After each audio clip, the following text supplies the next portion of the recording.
All right, well, I think we can go ahead and get started. I'm excited for our first of hopefully mini series addressing common topics that come up amongst our mentoring families. This was Dr. Martin's brainchild, and I think it's a great one. I think it's a question that a lot of people have, kind of how to get involved in these national meetings. And so I'd like to welcome Dr. Matt Martin and Dr. Vanessa Ho to discuss that with us. We're going to have a chat box available that Dr. Byerly is going to be monitoring. So if you guys have any questions, just go ahead and put it in the chat and we'll be able to get to all of those questions by the end. So I think Dr. Ho and Dr. Martin have a quick talk for us, and then we'll open it up to the group. So thanks, everyone. I'm going to go first. The plan is hopefully just to do very quick talks, like no more than 10 minutes a piece for myself and for Dr. Martin, just to share some basic tenets of how to get involved in national organizations, some real pearls that we want to make sure we didn't miss. But the hope is to have a lot of time for discussion for other of the mentors who are on the call to give tips and tricks and pearls, and then to have time for lots of questions at the end. So this isn't going to be like a long PowerPoint. Hopefully we'll get some great conversation out of it. So I'm just going to get started. I'm Vanessa Ho. I'm an associate professor at Case Western and at Metro Health in Cleveland. And I love being a part of EAST and the other organizations. And so Matt asked me to come do this with him today, and it's awesome. So why get involved in national organizations? Some people think that this is great. Some people don't want to do it. And if you want to do it, then it has to be right for you. So there are a lot of good reasons. Some of my best friends I met at national meetings. It's nice to come together with people who are like-minded. You get great mentoring, as hopefully you know from the EAST program. You have the opportunity to contribute to society, that's small s society, as well as the society that you're in, big S society. And you have the opportunity through those societies to become an expert in a topic. A lot of times you'll have opportunities to join a task force on EAST. You can help write a guideline. A lot of people think that you shouldn't join those things unless you're already an expert, but the secret is joining those things and doing the guideline makes you into an expert. So it's a great way to gain an expertise in a topic that you're interested in. It's important for career development, the opportunity to present some research, to get on some task forces, and then to become locally and nationally known in your field as an expert in something, which is key for your academic promotion. If none of those things are interesting to you, then maybe national societies aren't for you. But if a couple of those things are, then it's important to know how sort of the societies work and how to get involved. So I actually think this is really pretty simple. The first thing you got to do is go. And in COVID, that was more difficult, but you got to go, show your face, have people start to recognize you. A lot of these societies are actually relatively small, and your face can be pretty well known. And introduce yourself to people. We'll talk a little bit about how to choose which societies are right for you. Once you go, get involved, and we'll talk a little bit about how to get involved. And then once you're involved, you got to follow through. And this is how you're really going to get noticed if you're interested in those task forces or talks or promotions. That's what you got to do. So how do you decide what societies? You got to first identify your wolf pack. Who are the people that you want to be a part of? There are local, regional wolf packs and national wolf packs. For me, it's really the Trauma Society's EAST and AAST. I also really like the AAS, which is not just trauma, so it's nice to have people in other surgical specialties. The Surgical Infection Society, which is like a very specialized group of surgeons who are interested in infections. And then for me, also the American Geriatric Society, because I do research in geriatrics. So this is a nice sort of mix of different kinds of things. But what you got to do is choose a couple that are right for you. I would say that I'm probably involved in too many, which is easy to do, but pick the ones that are sort of right for you. The different societies all have a slightly different flavor, but I think of them like this, where there's the American College of Surgeons, which is enormous, but has a huge birth of different smaller groups that you can get involved with. There are societies that focus on your career development. So for example, the AAS, the SUS and American Surgical are italicized because those are usually for later in your career. There's specialty societies. So for trauma, the big three are East, Western Trauma, and AAST. And then other things like MIS has SAGES, the Surgical Infection Society. And then there are societies that are specifically geared towards lifting up people of a certain identity. So the AWS, which is the Association of Women Surgeons, SBAS, Latino Surgical Society. There's the Out Surgeons Group, the Society for Asian American Surgeons. There's a lot of them out there. So pick a couple, learn about them, see if they fit your wolf pack. How to get involved. So learn how to volunteer for a particular organization. East, for example, has a call for volunteers once a year, and you gotta fill out the form. If you don't fill out the form, you won't be put on a committee. Fill out the form, fill it out every year if you want to. Like, fill out the form or you won't be put on a committee.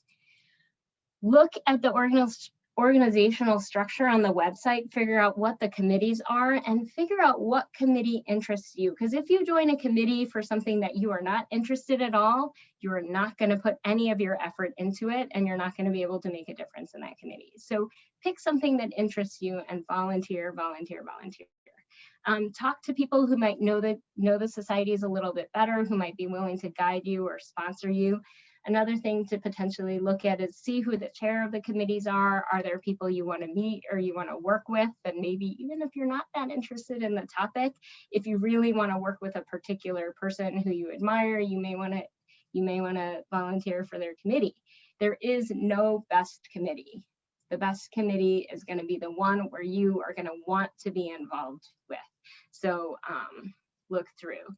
I am showing, this is East's organizational chart. East does have an annual call for volunteers, and the president-elect makes nominations.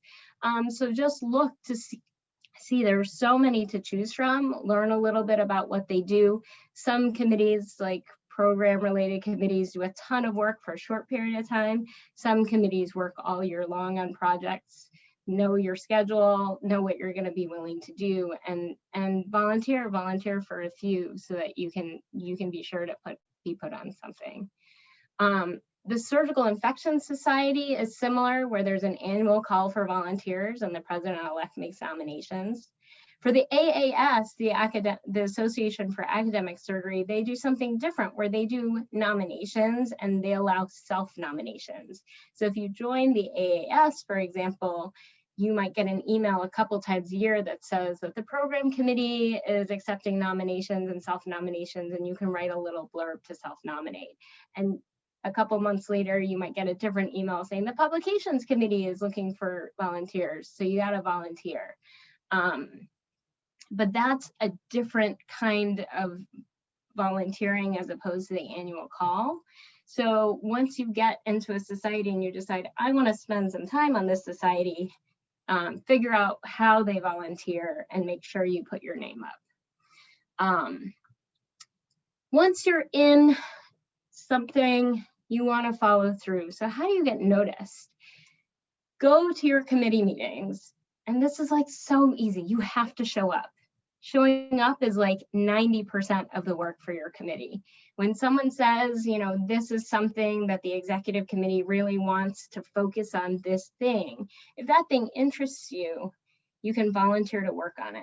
And once you've volunteered, follow through.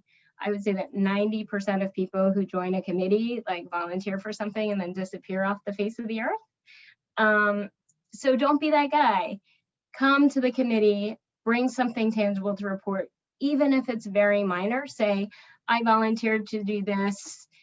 We're writing a white paper. I volunteered to write this section, and here's my paragraph, or here's my outline, right? Like, bring something back to show them that you haven't forgotten, and you will stand out. Keep track of how long your appointment is. Volunteer for something else when your term is up. If you are the person who shows up, show up, do the thing you're gonna say. Don't volunteer for too many things. Volunteer for something that you think is important, that you're willing to spend some time on, so that you don't lose track of it. But show up, do the thing you say, and honestly, like, you'll be better than most of the other people out there. So that's it for me for my pearls. I'm going to turn it to Matt Martin, who is the COVID surgeon to the stars, to hear what his tips and tricks are. And then we'll open it up to the rest of the mentors. Oh, that's not fair. I didn't get a picture of you in. Okay, paybacks. Let me see if I can share my screen. Here we go. All right, can you see my first slide? Okay, well, again, thanks everyone for joining us, and thanks Vanessa for doing this with us. As Vanessa mentioned, we really want to have an open discussion, and so again, I'm going to try and take just 10 minutes, and then I see we've got a bunch of the mentors on, and so I would love to hear some input from them, because everybody has a different experience, and then most importantly, get questions from all of you. And there are no dumb questions when it comes to this, because I can tell you, I know when I started on this, I knew nothing, and I asked a whole bunch of dumb questions about it. Just a reminder real quickly, Matt, everyone, if you could mute, there's somebody that is not muted. Okay. So my only disclosures, one, like I said, these are my opinions, impressions, and experiences, and so they may not gel with you or your priorities, but I'll try to give some basic insights and some awareness of some things you might not have been aware of.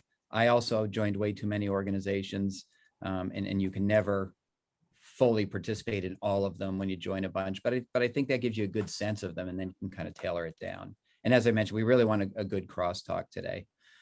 And a lot of what I learned is not because I did everything right. Most of this is because I did something, wrong or dumb or just didn't know, and learned it either on my own or from a bunch of my colleagues. And so the other lesson, I think, is in addition to mentors, which we typically think of senior people, is your peers can be great mentors and advisors, because a lot of times they'll know something you don't know about one organization, or they'll get an appointment as a committee chair, and then they'll want to bring you on. So really cultivate your peer mentors, I think, as much as your senior mentors. And two, I think, of the harmful attitudes when it comes to working with organizations, and especially when it comes to, can I get a leadership role, is one, I deserve this, and this leadership role should be handed to me, which fortunately is less common. But I think the bigger one that's very common is I'm not in that league. I'm pretty junior. There's all these big names. How could I possibly lead this group? And I can tell you, everybody has those feelings, other than the few psychopaths in the field. Everybody else has these imposter syndrome feelings. And if you have the drive and interest, you are in that league, and you will do better than most of the other people. And I certainly remember the experience of going to a lot of these meetings as a very junior person and really not knowing anybody. And you just feel kind of like everybody there knows people. You're the only one who doesn't know anybody. Believe me, there's a whole bunch of people there who don't know a lot of other people. And as Vanessa said, you just have to go there, introduce yourself, meet people, get involved. And this will take a couple years, right? It's every year you go back, you notice a few more people, and it feels more familiar, and then gradually, you love going back, because you see a whole bunch of people that you've made great contacts with. And I was coming from a military residency program that wasn't a big university program. So I was going to these meetings, and I really, didn't have like any mentors that were in the AAST leadership.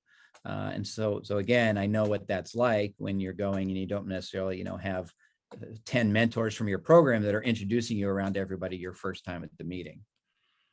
And many of these processes are mysterious, right? I had no idea how that worked, or how do you get on a committee? And fortunately, almost all the societies have made this a lot more readily available information, especially on their websites over the years. It used to be a lot more mysterious, I think. Oh, I'm not sure why this is sorry. There we go. Some of the pearls for initial success: demystify the process. And by that, I mean, go to the website. So much of this info is now on the website. And I have people all the time who ask me things, well, how does this work? And it's stuff that is just on the website. You can go take a look. Look for the opportunities. They're different for every organization. And also remember, you know, Vanessa said there's no best committee, but there's likely some best committees that are best for you.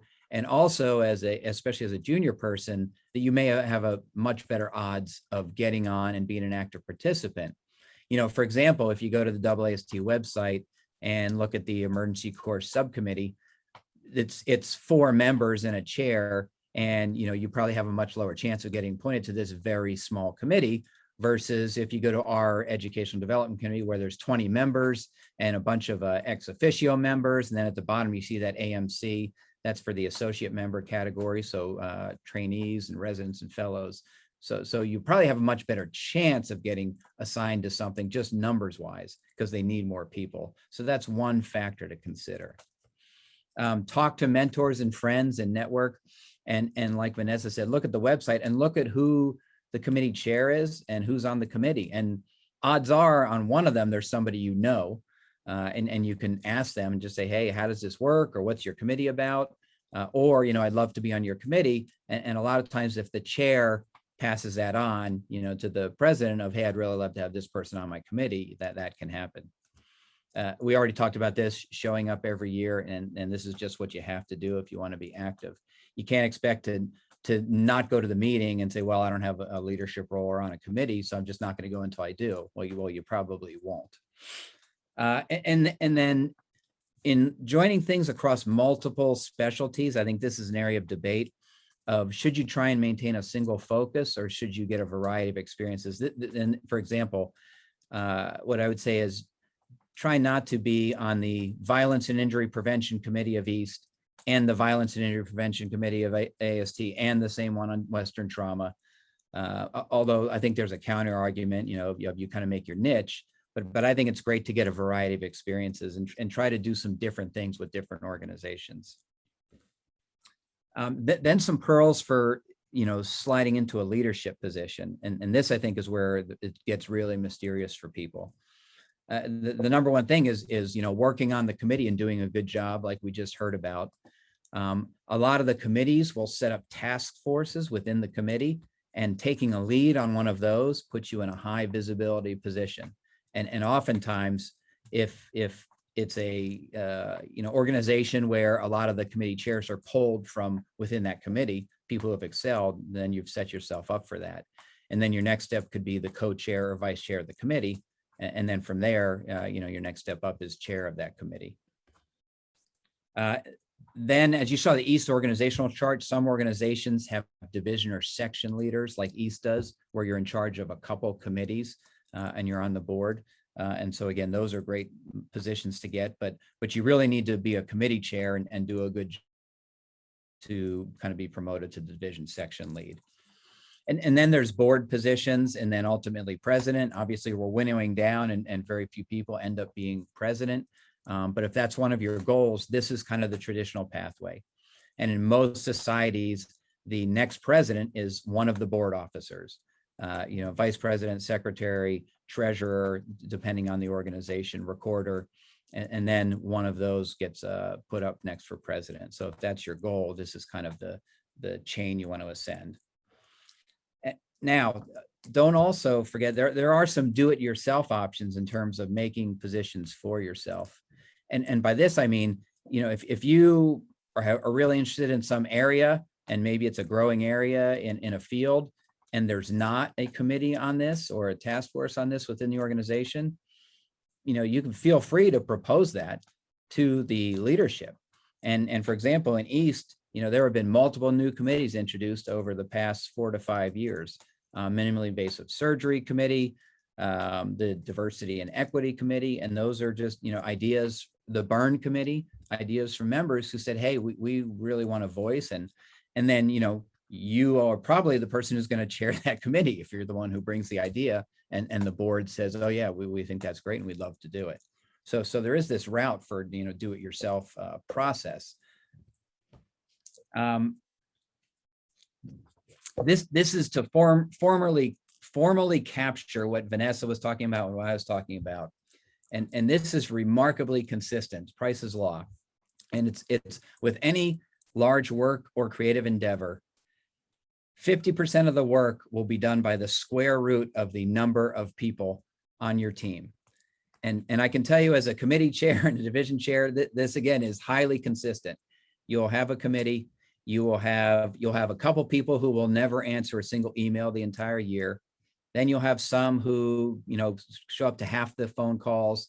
Then you'll have some who are on every call and attend your committee meeting at the annual meeting.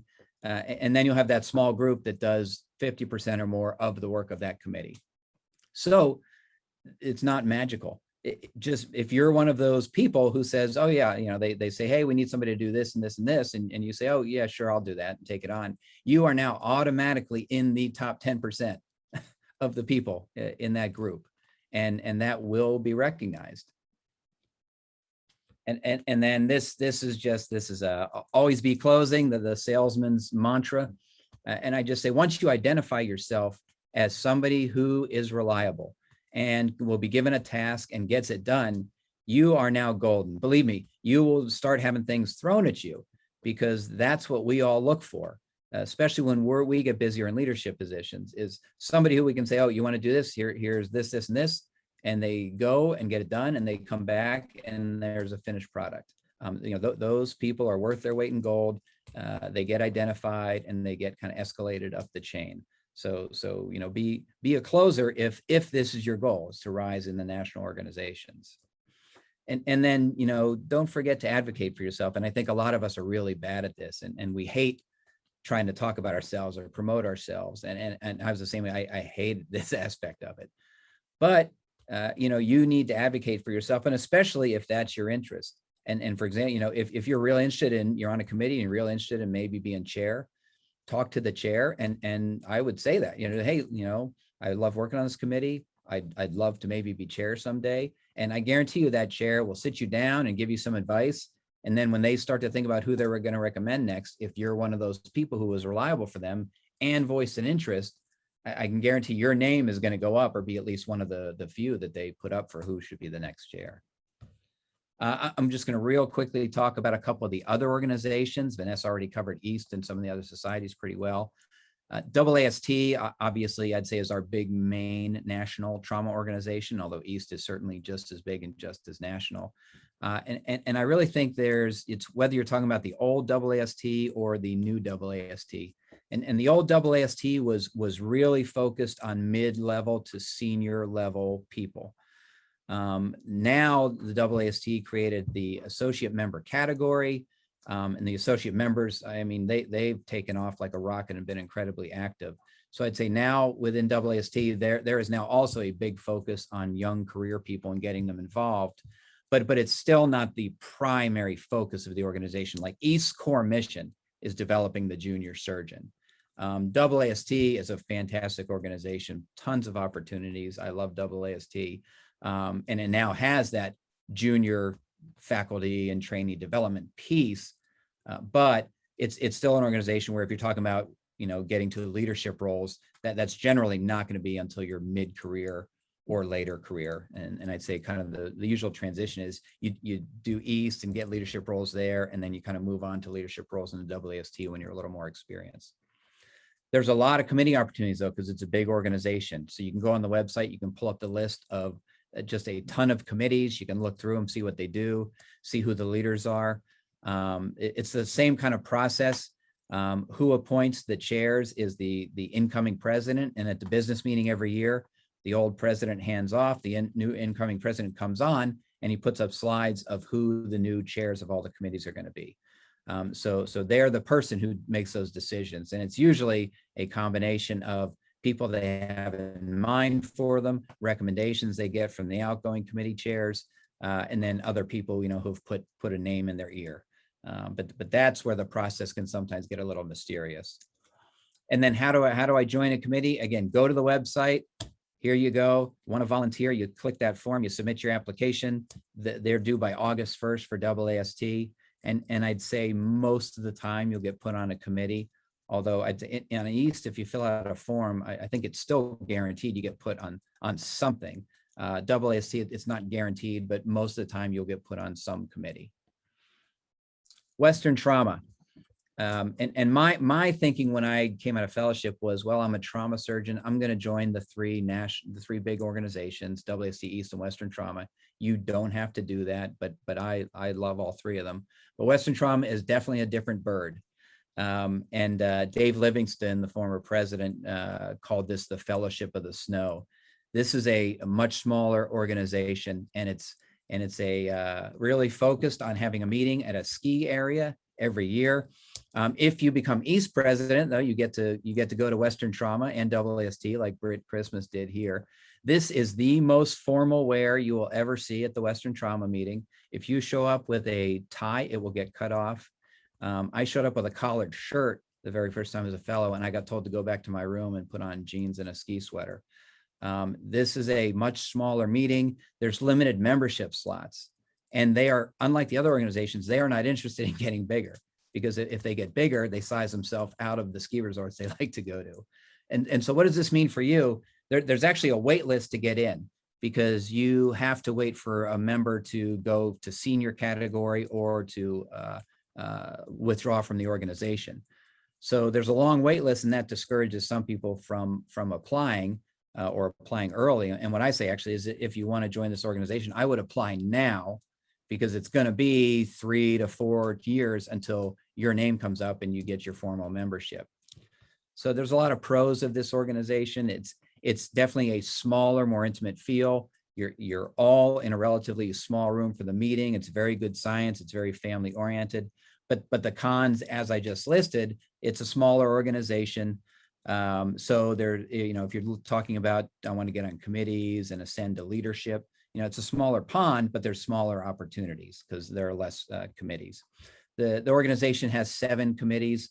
They also, this was just started about 2 years ago. It used to just be purely by the committee would just grab 5 or 6 of their buddies and say, okay, you're on the committee now, the committee chair. Now there's a volunteer form, and I can tell you this has been underutilized. So if you are in WTA and you want to join a committee, if you fill this form out, you will get put on one of the committees. And then it's a similar path to leadership as the other organizations, though. Generally, you go from a committee position to the board, and then the incoming president usually gets selected from one of the board members. 2022 is in Big Sky, my favorite place for the meeting. So feel free to join. If you don't ski, that's fine. I've gone to the meeting a couple times with injuries and couldn't ski, and I still loved it. Plenty to do in the lodge, and a lot of free time to actually catch up and get some things done. I'm just going to close with a few minutes on local and regional organizations. I think these are really important too for different reasons, but this is where it's also really important to kind of pick and choose, because you can get overwhelmed if you start participating in a bunch of national and then try to participate in a bunch of local and regional. So every state or city generally has the chapter of the American College of Surgeons. Those are easy to join once you're in the ACS. The COT, which we can talk about in the questions, because this can be confusing. There's states and regional COTs.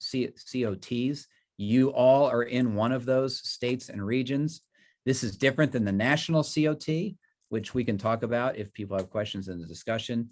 Now, just realize this may not actually be your state when they say state COT. For example, I'm in the San Diego state, which is in region 9, which is Southern California for the COT. So in most places, your state is your state, but in larger areas like California, New York, your state will actually be your city or your region. Local surgical organizations, which I would qualify as city or state, like there's a Seattle Surgical Society that I was in when I was in Tacoma. And then regional surgical organizations, which are usually multi-state, and every region has these. There's Southwest Surgical, Southern Surgical. Here we have the Pacific Coast Surgical and the North Pacific Surgical, Western Surgical. All of the regions have them, These are actually very good organizations to join for a bunch of reasons. So why go local or regional? I think these are great for politics and networking, with people in your area, definitely with people outside your specialty, because these will be multi-specialty societies. And especially if, you are going to be job hunting in that area or looking for referrals, that's where these can be much more effective than, national organizations, because you will get very well known locally. Academic reasons. A lot of these organizations are associated with pretty top tier journals, and you get stuff accepted at that meeting, and that gets funneled into some of these top tier journals that otherwise, your work might not get into outside of these meetings. And they're great avenues for presentations and publications. Some focus a lot on attendings. Some focus a lot on giving residents opportunities to present. So those are opportunities for you to mentor juniors. And then it's a smaller pond for leadership positions, right? So I'd say it's a lot easier to become president of the North Pacific Surgical Association, for me, than it is to become president of the AAST. And then finally, these can be what I call the back door to the big times. I'd say two of the biggest organizations, to get positions in are the American College of Surgeons and the American Board of Surgery. And they're very hard to, get in, the regular way. It's usually you become very senior and you get put on as a governor or on the board of the American Board. But all of these small regional organizations usually have representatives to the ACS or the ABS, like the North Pacific Surgical has an ACS representative. And that's a relatively easy position to get because it's a small organization. And you are now a governor for the American College of Surgeons. Or the recorder position, which I served in the NPSA, because you work with the journal, you're now on the editorial board of the American Journal of Surgery, which might be harder to get the regular way. Same thing for like Pacific Coast Surgical Association. If you look at their leaders list, you'll see there's a rep to the ACS again, and then there's also a rep to the American Board of Surgery, which again is a very hard position to get the regular way, but you can get it through these local or national organizations, and you are now on the American Board of Surgery. So just something to consider when you're looking at those. I'm going to finish there because again, we want to leave time for discussion. These are just some of the other areas people might have questions about.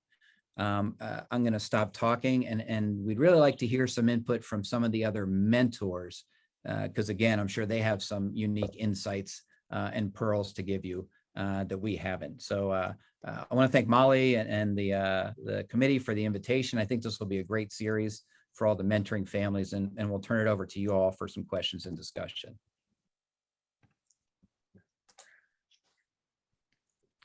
Yeah, hi, this is Thomas Duncan. Great talk, Dr. Ho and Dr. Martin. Now, what I wanted to mention was in terms of joining a committee, if you join one, first of all, you want to join one that you have a passion for, if you can, but if you join a committee which you have minimal experience, you want to ensure that you're willing to learn and provide input and be willing to put extra time into it, because it's going to take extra time to be able to give your effort to make a change in that committee. Don't sign up for it and not put any effort into it, because ultimately your goal is to do your best. And if you become a committee chair, you want to ensure that you leave your stamp on that committee and not kick the can down the road. And you should be willing to push the envelope and be the voice of change, because you want to see a change in the world. As Gandhi says, be the change you want to see in the world.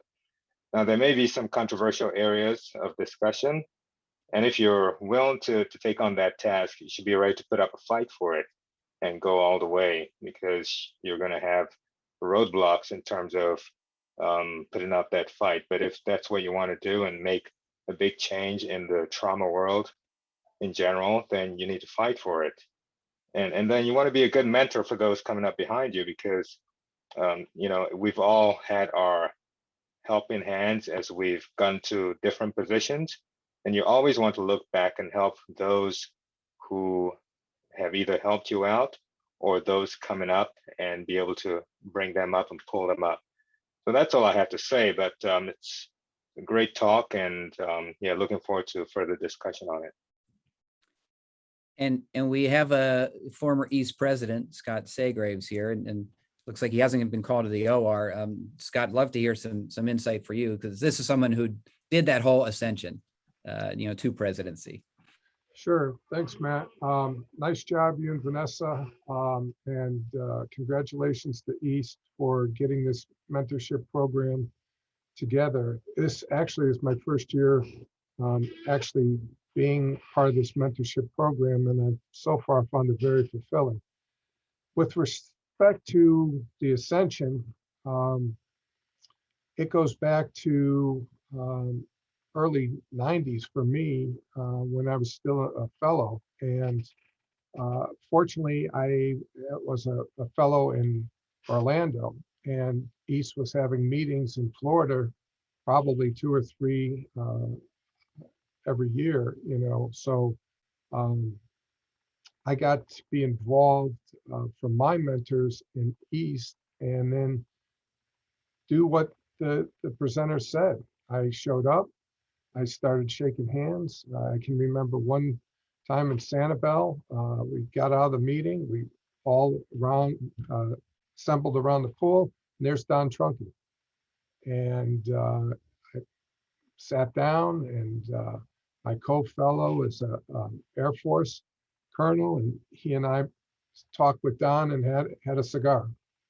And sure enough, next fall with the ACS, I ran into Don. He remembered me, welcomed me, and just that was the start of going through the ranks. And then, like you all said, started to get on some committees. Fortunately, having had that history in Florida, at the time I was made local arrangements chair. And so that was a committee of one.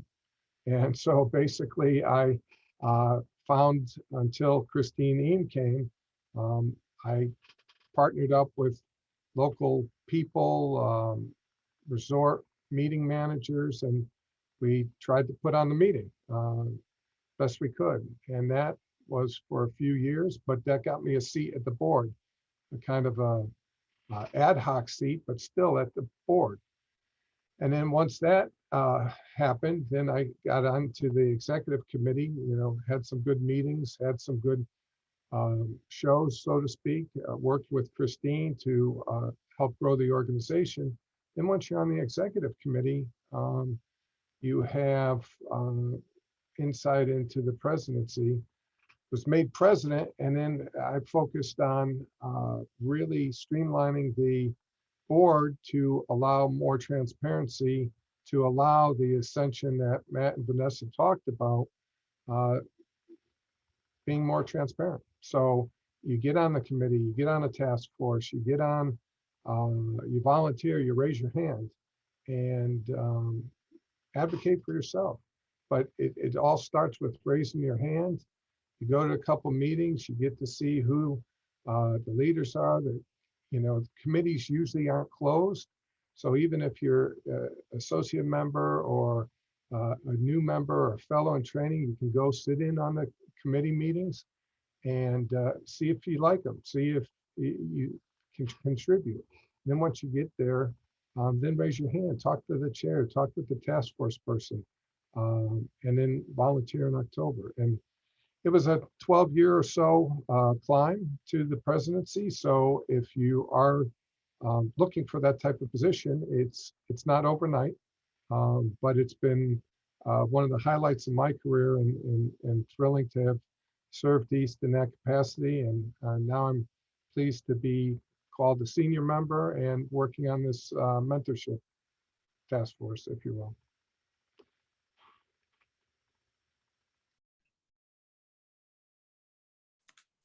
Any of the other mentors want to chime in with any additional pearls before we go to questions? Come on, Dante, you always have something snappy to say and where. Well, I don't want to take away time from questions. Anything that I can think of would just be a replication of what you guys have already said. So I don't want to cut into Q&A. I want to know the story behind your background. Oh, that's one of my partners, Icky Ginsburg. during our fellows graduation, he was kayaking in a canal in Miami, and I grabbed this screenshot of him.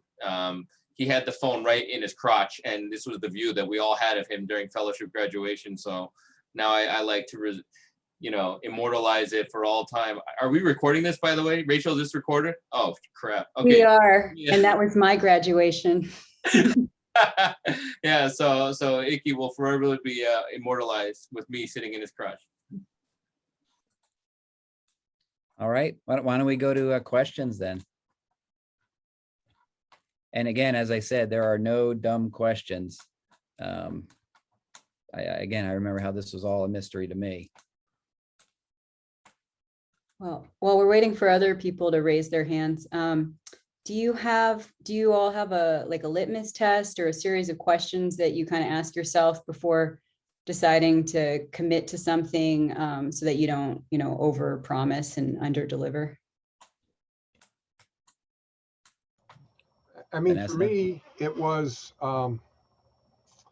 I was told by my mentors, East is the one you have to get involved with as a junior, so to speak. I was brought up during the time of the old AAST, so I didn't even think about AAST until I was 5, 6 years, 7 years into the career. But I started at the regional, Southeast Surgical, got involved with East very early. Really, the litmus test for me was the gut. I'd show up to a meeting and, hey, this is pretty cool. We're wearing Hawaiian shirts and everybody's congregating around the pool, and there was a lot of camaraderie. And I felt I could belong to an organization like East very easily. So that was the litmus test for me. Similarly to what Matt has said, once you get your first year under your belt in post-fellowship or post-residency, you should apply for College of Surgeon fellowship. Usually it's a year afterwards, and have to have a case log and have to have an interview and stuff like that.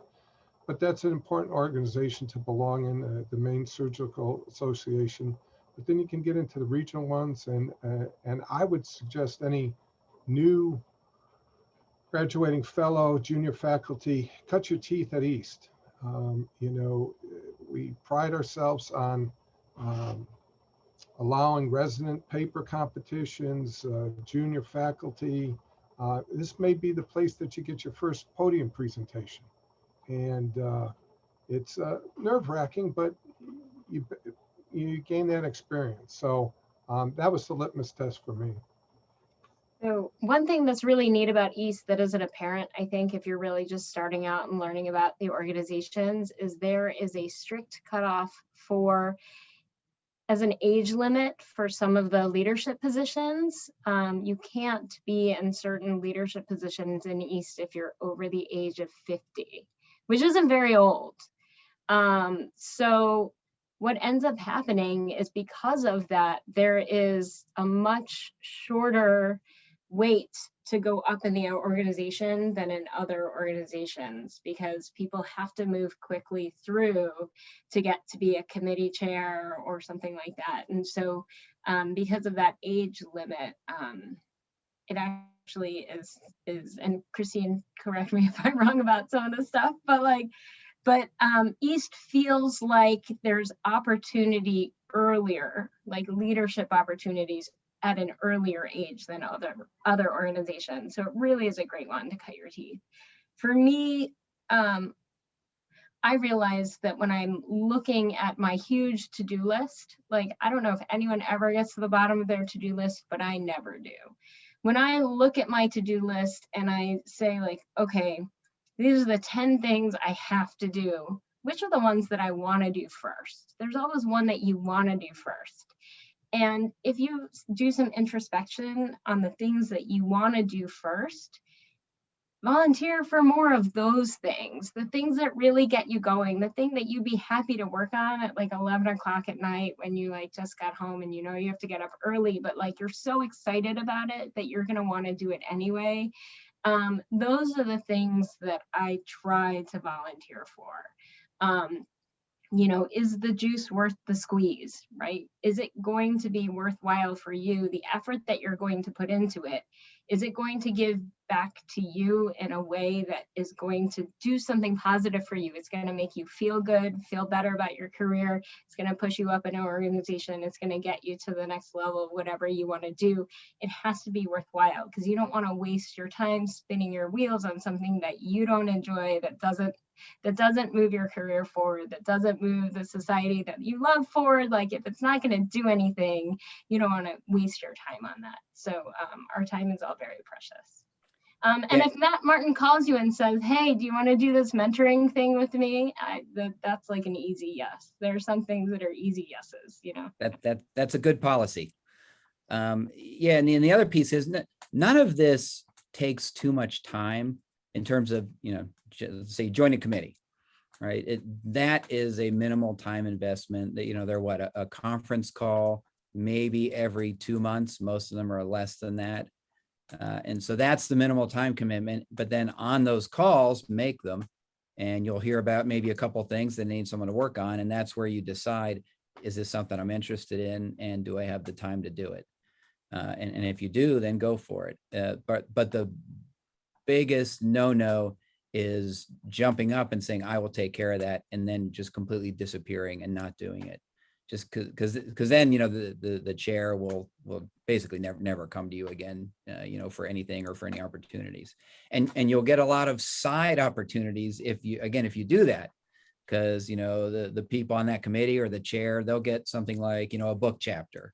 And they'll say, oh, I remember this person did great on this. And you know, you'll see you suddenly start getting, you know, invitations for things outside of, you know, that strict organization or leadership role. Yeah, Matt, and I'm I gonna tag on to the, oh, sorry, go ahead, Christine. sorry, Carrie. With respect to the age and the cutoff, I would discourage you from thinking just solely or narrowly towards president. And yes, you can't be over the age of 50 and be president or be in the presidential line. But the committees, you can serve. Matt chaired the Annual Scientific Assembly Committee. You were over the age of 50, I think, when you finished it, Matt, you know, so, don't be so narrow in your thinking. Your opportunity to serve on these committees is leadership development. That's being able to participate in those. And even if you serve on a committee and go up to chairing a committee, Dr. Namias is a great example. You were on the MCT, actively involved, and then you got named chair and you chaired it. Now you're moving over and you're chairing the development committee. So I just would not want you to be so narrow in your thinking that it's president, you know, that's it. I think there's huge opportunity in that leadership development that can translate into when you become members of AAST, or if you go on with ACS, if you go on with ACS COT, those kinds of things. So that's what I would, is not get so focused on that 50 type cutoff. I absolutely agree with Christine. That's not what I meant. I hope nobody thought of it that way. But I think that because East really focuses on younger people, it really pushes people at a younger age into leadership positions. And that's really one of the main things that makes East so amazing. Gives people a chance, like their first chance usually. Yeah, and really the two organizations that are like that you all will probably touch with is East and AAS, Association for Academic Surgeons. That they're kind of the East of the academic multi-specialty organizations. They have the same thing. You know, you actually, they're even more strict. You can't hold a committee chair or be on the board or serve as president after a certain number of years. So kind of the clock's ticking. But the good thing is you're not competing with all these senior people for those positions. And then Carrie, you had some comments. Well, first, Matt, I don't think you look a day over 45, so I don't believe that you were over 50 when you're chairing anything. One thing I was going to add, I'm one of the chairs of the committee right now, and I think the initial question was, what's your litmus test for whether you can take something on, and if you take on something too much or too little, what do you do? And I agree with Matt. The worst thing you can do is sign up and bail. Being ghosted as a chair, for me, I feel very awkward because I don't want to call you and say I'm pulling you from that volunteer position because you aren't following through. If you can't, life happens, babies come, houses get built, jobs change. If you've taken on something you can't, go to the chair and just say, listen, I took this on, I can't do it right now, or I need help, or I need somebody else to join me with it. And that chair is going to find someone to help you or help you themselves. And that's a much more respectable, professional way of handling it if you do happen to take on something that's more than you could take on at the time. Yeah, I just wanted to say one thing. I'm Jeff Namias, and so I'm chair of development committee right now. The biggest thing that I think, or two biggest things, is one is East is egalitarian more than almost any organization. If you put in the work, you will rise through it. There's less of the politics, less of the pedigree stuff through it. And then second, I think the biggest thing that I've gotten from it and the personal satisfaction is the relationships you build. You build relationships with people that Matt alluded to. I mean, these will give you things, deliverables, whether it's book chapters or those type of stuff, but also it's just people that you can have as sounding boards to talk about, whether it's clinical problems, personal problems, or anything.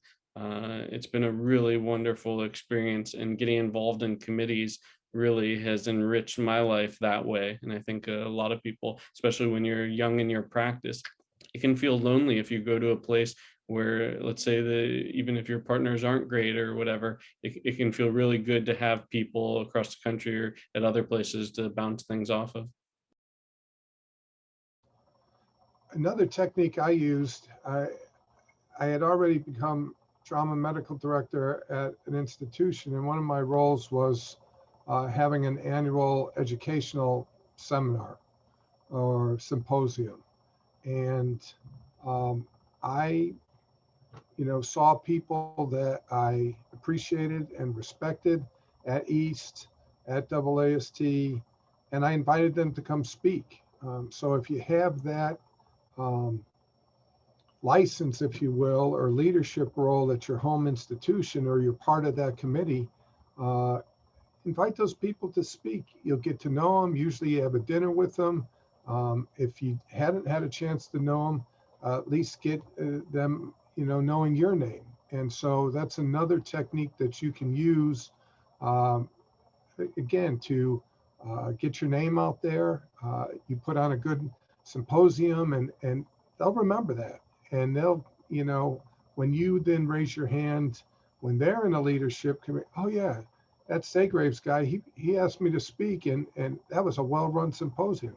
So it's just another technique to that you can influence and advocate for yourself, to meet people, or to use the meetings that you've had at a East to help further your career and advocate for yourself. We have a question about if we could speak a little bit more about going between the committees at East. When your first term ends, how to continue to be involved with the East committees. You want me to take that real quickly, just from operationally, how it works? The terms are 3 years in length.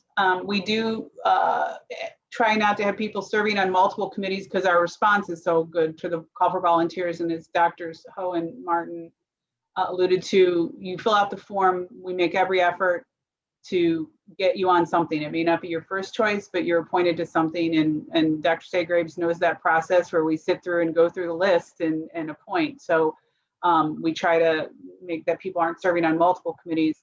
We do try to not re-up you for a consecutive terms, again, so people have an opportunity to experience different things to be on the committee. It's not to say that there aren't exceptions to that, but we do try to, we want you to have an experience on the different committees and the different things that East is doing. But again, there's always exceptions to that, but usually it's 3 years in length. But the important thing is to fill out that form, fill it out by the deadline. And if you fill it out, and if you're not currently serving on a committee and your term isn't up, we'll make every effort to get you appointed to something. So I've been on a couple of different committees, which I really enjoyed. I started on the Manuscript and Literature Review Committee, and our job was to read the manuscripts that came in that were associated with the submissions at the annual meeting. We read and scored the manuscripts to figure out you know, for awards at the actual meeting. And that gives you an opportunity to be one of the reviewers for the Journal of Trauma. So if you've never reviewed for a journal before, then you get journal reviews. So that's a really interesting thing there. I've had a ton of opportunities through East, actually. So there's the leadership development course, that's the day before, that's run by the, I think, Leadership Development Committee. Is that correct? Careers, I'm sorry? the Careers Development Committee. Career Development Committee. So they put that together. That's like a 3-year rolling course. So if you do 3 years in a row, you get the entire sort of curriculum. And that's like an incredible opportunity to, you know, if you're on that committee, like we saw the committee people like hanging out in the back of the session to like learn, get tips from the talks, and, you know, invite people to speak, sort of get to know some leaders of leadership. And then I served on the annual scientific assembly committee with Matt, who is the chair of that committee at the time. That's a great way. You review abstracts, you help set up what ends up on the program. And so I've actually really liked going to different committees because that allows me to sort of learn a lot of different aspects of the different things that East does. And so I think that it's really interesting, and whatever your academic and clinical interests are, most of the things that you would do in any of the committees will overlap. So just pick what interests you. I don't know if anyone else has thoughts. Yeah, and I think the other thing to consider too are, you know, that, like Vanessa said, there's no best committee. It's whatever, you know, you're interested in, but there are committees that have some other tangible benefits that, if that's really what you're interested in, to consider. Like, for example, if you're on the PMG committee, Practice Management Guideline Committee, and you lead a PMG, which is a lot of work, but you then end up the first author on that PMG, so you get a publication out of it, and those publications are highly cited. You know, for Western Trauma, if you're on the algorithms committee, you get to author an algorithm, and you get to be a co-author on all the other algorithms. So, you know, over your 3-year term, you know, you'll get 9 to 11 published Journal of Trauma articles that you're an author, first author or co-author on. The program committee, you know, again, you get to set the program for the annual assembly. The publications committees on the various organizations, basically you become a peer reviewer. So there's some side benefits too of these committees. And like if your goal is, I want to buff my CV for promotion and get some publications, you might want to lean towards one of those committees where you also get to publish some stuff out of them. Can I add a follow-up to what Vanessa said earlier about picking something that you're interested in? I know that some societies will ask you to rank your top 3, like, see, these are the top 3 that you're interested in. And even if you don't get your first choice, I would still encourage you to sign up for something that you can finish, that you can take over the finish line. And you never know what may spark your interest. You know, just being forced to do something that you didn't think you liked may make you an expert enough in that topic to realize that wow, this is actually kind of interesting now that I've put in, you know, invested some time into it. And I've certainly been surprised in the course of my career where the things that I do now that I really enjoy were not things that I were coming out of fellowship thinking that I would, you know, really get into. So you know, it's great if you get assigned to a committee that you really are interested in is your top choice. But if that scenario doesn't work out for you, the next call for volunteers, and you get assigned to a committee that was your second or third choice, I would still approach it with the same enthusiasm and open-mindedness, because you actually will never know where your career will lead you 2 to 3 years from now.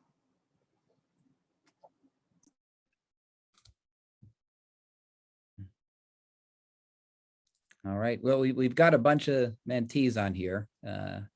Any questions, comments, experiences? My East family's been pretty great. So we've got my mid-level mentors helping me review all of my residency applications and has been super helpful. So it's been great. Great. Glad to hear that. That's Yeah, I amazing. think these mentoring families are great. And part of the reason for doing these was to get people exposed to even more, of the families in some of these discussions. One question as a mentee and a current trainee, I'm curious, with East and with committees, what is kind of the lower level in your career at which you can start getting involved with those committees at East?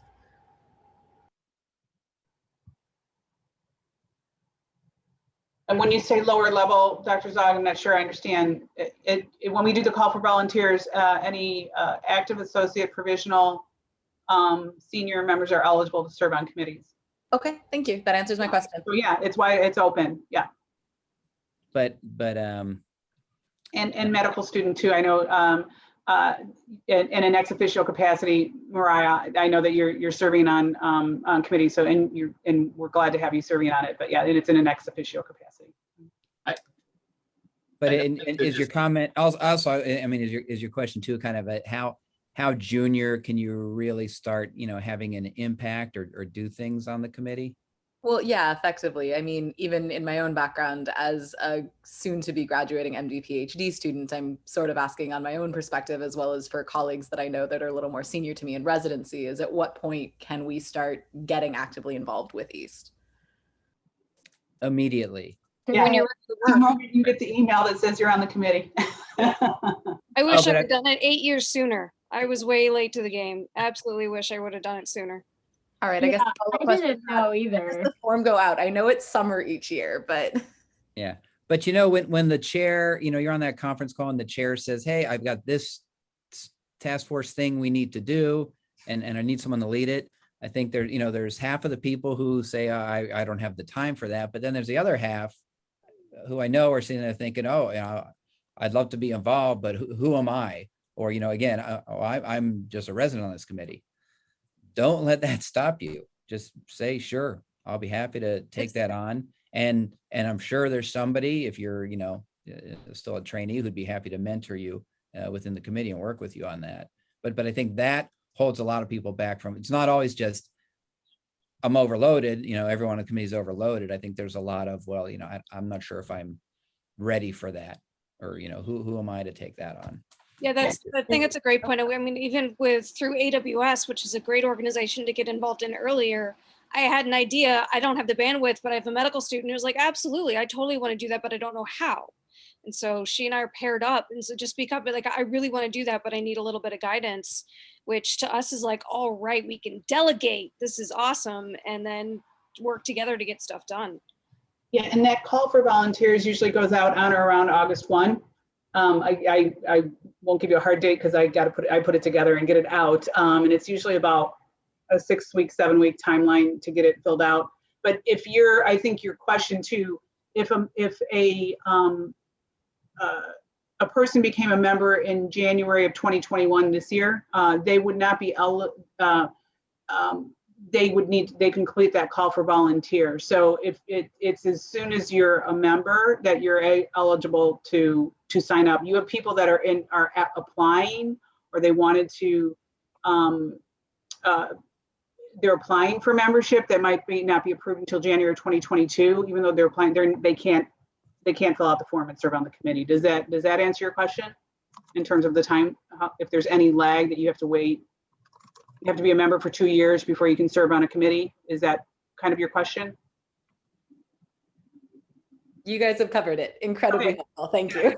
But and also, if you don't see that email or the call email the East office, we'll let you know, and we're happy to send you and let you know, or email us and say, has it gone out yet? We get those emails all the time, and happy to answer them for you and let you know.